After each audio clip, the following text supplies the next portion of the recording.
Hi everyone, welcome back. Today I am going to be showing you how to get a retro effect in your illustrations in Procreate.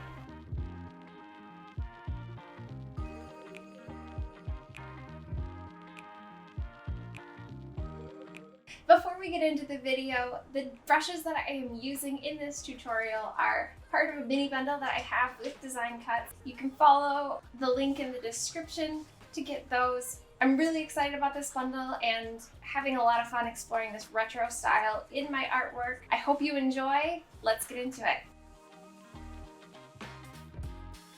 To start off, I am working in this canvas that I have preloaded with this shape layer that's set as a reference and a color palette. You can download this following the link in the description. It is available to my newsletter subscribers. This is a new thing that I'm trying. If you like it, let me know. I thought that it would be easier to start with this guide and then using the color palette here on the side. I also have the color palette available as a swatch file for Procreate. The brushes that I'm using today are from these 5 brush packs that are all a part of the bundle. And I'm going to start on my very bottom C layer. And I'm choosing this darker teal color. And I'm going to fill it by color dropping. Because the shape is set as a reference, even though there's nothing on my C layer, I can color drop into the reference shape and it'll fill just this bottom half. Now on my sky layer, I am choosing this pink color and I'm going to do the same to color drop it. And now on the ice bottom layer, I am going to go into the selection tool here and making sure that it is on freehand select. I am going to draw out the shape of this iceberg and I want it to look very geometric. So I am going to be using the tool to create straight lines. To do this, I am just tapping in between points. So I'm starting on one side of the shape, creating this jagged iceberg shape. And then I'm going to close it off by tapping back at my original dot.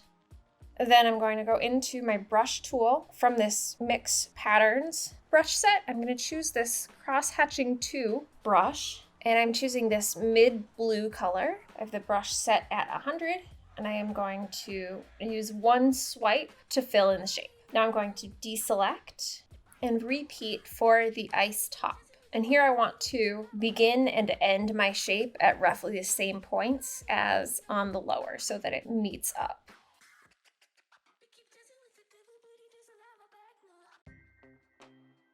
In the freehand selection tool, you can still use the 2-finger gesture to undo and the 3-finger to redo, and it'll undo each point that you're tapping or stroke that you're drawing. So it's a good idea to lift up your pencil in between tapping so that you don't undo the entire marquee that you've drawn. And now on my brush tool, still using the cross-hatching brush, I'm going to swipe once to fill the entire shape and then deselect. Now on my sun layer, I'm going to choose this second to lightest color, and on the selection tool, now I'm going to choose the ellipse selection tool and I'm going to create a circle. And to make it a perfect circle without lifting my pencil as I draw this shape, I just tap one finger and it creates a perfect circle. And then I can kind of drag my pencil around to reposition it. Still on this cross-hatching brush, I'm going to tap once to fill it, and I want to save that selection, so I'm pressing and holding on my selection tool up here to bring up this menu again, and then I'm going to tap save and load and the plus sign. Now I'm going to go down to my narwhal layer, and I'm going to choose this pink, the same pink that I used for the sky. And in this Storybook Studio brush set, I am going to choose the Cake with Strawberries brush. My brush size at 15%. I'm going to draw in this teardrop shape for the body and color to fill him in. And I'm just giving him a tail and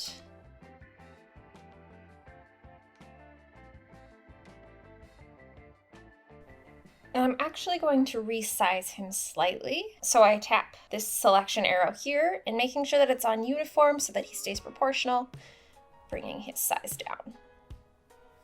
Now on the horn layer, I'm choosing my lighter pink, and I'm going to use the freehand selection tool to draw in the horn shape because I want it to look super crisp. Starting at the shape of the narwhal, I'm tapping once, and then once more out here for the point, and then bringing it back in. And then I'll close up the shape. And then on the brush tool, staying on this cake with strawberries brush, I'm going to increase the brush size to about 50% and fill it in completely.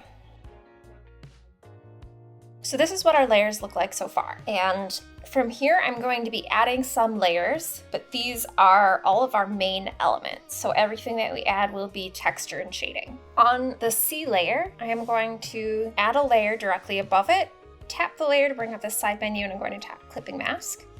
And then I'm going to go into the rolled ink brush set, and this is a really cool set of stamp brushes as well as textures. I'm going to use this roll scraped texture, and I'm going to select this mid-tone green here. My brush is set at 100%. And I'm really lightly going to fill in some color from the bottom. Because this is a clipping mask, everything that I paint will stay within the bounds of the layer below it, so the C layer.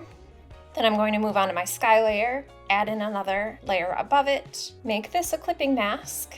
I'm going to choose this pinkish orange color, the darkest, and working from the top. Same thing, I'm using extremely light pressure to get it to fade down towards the middle. Now on the ice bottom layer, I am going to duplicate this layer. And then I am using 2 fingers to swipe right to set this as an alpha lock. You can also tap and bring up this menu and select this from the options there. So this will keep everything within the bounds of what is on the layer. So then I'm going to select my lightest green color, and in the nostalgic illustration pack, I'm going to use this grimy noise brush. I'm setting the brush at 100%, and I am going to fill the layer completely.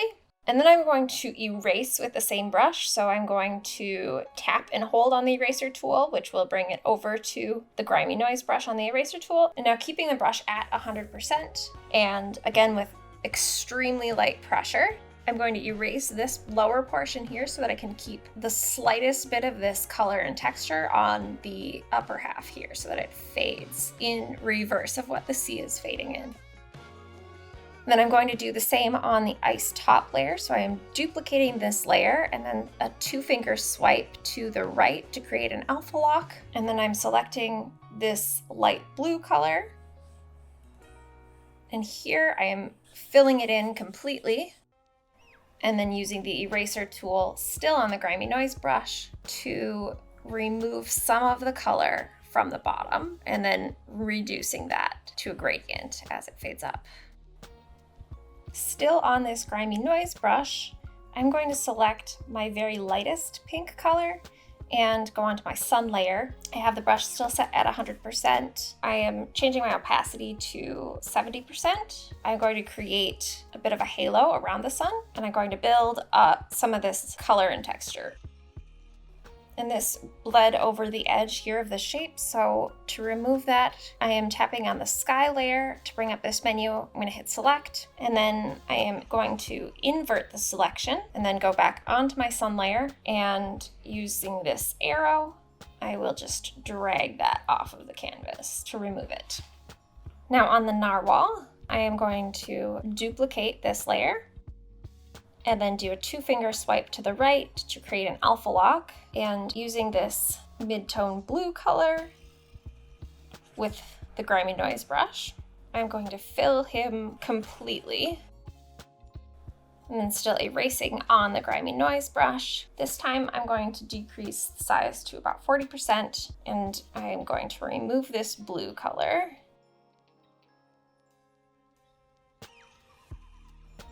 And then on the horn, I'm going to create a clipping mask for this, adding a layer, tapping the menu to bring up clipping mask. I'm selecting my very lightest pink. And the grimy noise brush here, I will set at 15%. And I am just going to fill in the top edge of this. And then still on this clipping mask layer, I'm selecting just the true white. I'll add in the tiniest bit of highlight on the edge on top of that light pink. So one more thing that I want to do on my narwhal layer is add a little face. So I'm going to add one more layer in above both of these, and selecting my darkest blue. I'm going to use this ink brush from the Storybook Studio set. My brush size here is at 10%, and for the mouth, I'm going to decrease it to 1%.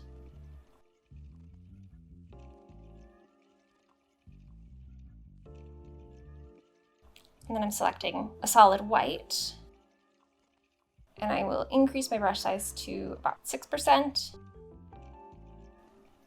And so now is the really fun part, because right now we've used some retro and print style brushes, but we don't have a true retro feel. So we're going to create an out of register look. So starting with the ice top, I am selecting this layer, and then I'm going to use this arrow, and I'm going to pull this slightly towards the left. And then I will do the same on the ice bottom layer of the highlight. And then on my narwhal layer with the blue coloring, I'll move that in slightly. And then in my selection tool, I am going to reload my sun selection. I'm going to select my sky and this accent layer above it.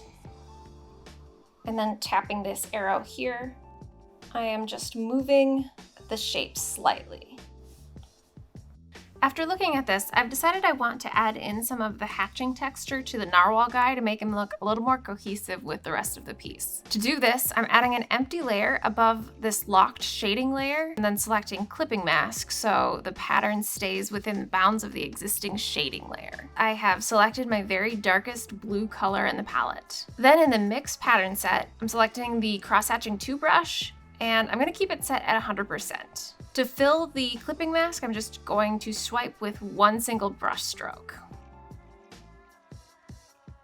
Next, I can go into my layers panel and I can hide the palette layer.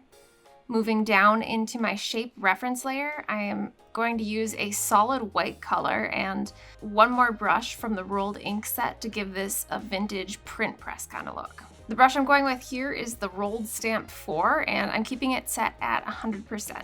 To create this extra grunge, I'm just tapping throughout because this is a stamp brush. And that's it. Thank you guys so much for watching. I hope that this was helpful. Hopefully you learned something. I'll see you in the next one.